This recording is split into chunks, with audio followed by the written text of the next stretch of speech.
From the National Newsroom of the Canadian Press, I'm Karen Rebo. The Carney government is putting the finishing touches on its first federal budget. The document to be tabled in the Commons tomorrow will be the Liberals' first fiscal update in almost a year and the first summary of Prime Minister Mark Carney's agenda since the party released its spring election platform. Since then, key Canadian industries have taken a sharp hit from the trade war with the U.S. Conservative leader Pierre Poilievre said yesterday he'd be willing to support an affordable budget.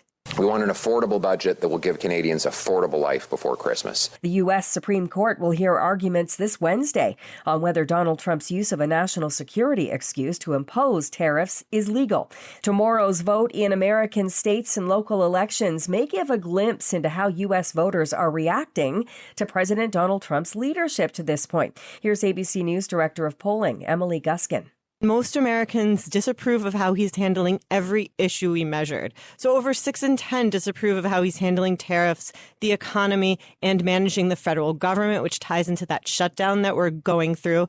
About 6 in 10 disapprove of how he's handling the situation involving Russia and Ukraine and relations with other countries. And more than half disapprove of how he's handling immigration, crime, and the situation with Israel and Gaza. Some of the major statewide and local races on the ballot include mayors for Buffalo, Detroit, and New York City. Montrealers have voted for change. After 8 years of the left-wing government of outgoing Mayor Valérie Plante, Montrealers have chosen centrist candidate Soraya Martinez-Ferrada as the city's new mayor. And this momentum for change arose in every neighborhood of the city from east to west, north to south. Other highlights from Quebec's municipal elections yesterday. Incumbent Mayor Bruno Marchand was re-elected in Quebec City, and Mayor Stéphane Boyer was re-elected in Laval. Police in Saskatchewan have charged a man in a deadly September shooting on a stretch of highway that claimed the life of a female passenger in an SUV. Los Angeles will celebrate the Dodgers later today with a downtown parade and a party at Dodger Stadium. Dodgers fans are still on a high after Saturday night's intense Game 7, in which they edged the Toronto Blue Jays in 11 innings to capture a second straight World Series. Chelsea Harvey says what she witnessed was historic. That'll go down in history.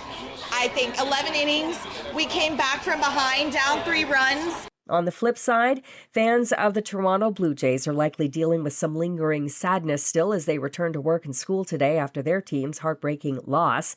University of Toronto psychiatry professor Rajivan Rasasingham says it's normal to feel a sense of mourning a few days later because fans were so emotionally invested in that series, the team, and the unifying community it created. This is the Canadian Press. In sports, just 4 games in the NHL tonight, but 3 of them involve Canadian teams. The Toronto Maple Leafs will host the Pittsburgh Penguins, the Edmonton Oilers visit St. Louis, and the Nashville Predators will host the banged-up Vancouver Canucks. Yesterday, the Calgary Flames ended a rough 4-game road trip with a 2-1 win over Philadelphia. The Toronto Raptors have the day off after beating the visiting Memphis Grizzlies 117-104 last night. Canadian R.J. Barrett scored a game-high 27 points for the Raps. The Dallas Cowboys will host the Arizona Cardinals in tonight's lone NFL game on the schedule. And in soccer, the Calgary-based Cavalry FC have punched their ticket to a 3rd consecutive Canadian Premier League final.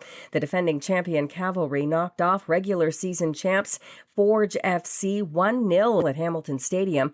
The Cavalry will face the host Atletico Ottawa in the North Star Cup final next Sunday. From the Canadian Press, I'm Karen Rebo. Thanks for listening. Don't forget to follow and subscribe. For more of today's top stories, visit thecanadianpressnews.ca.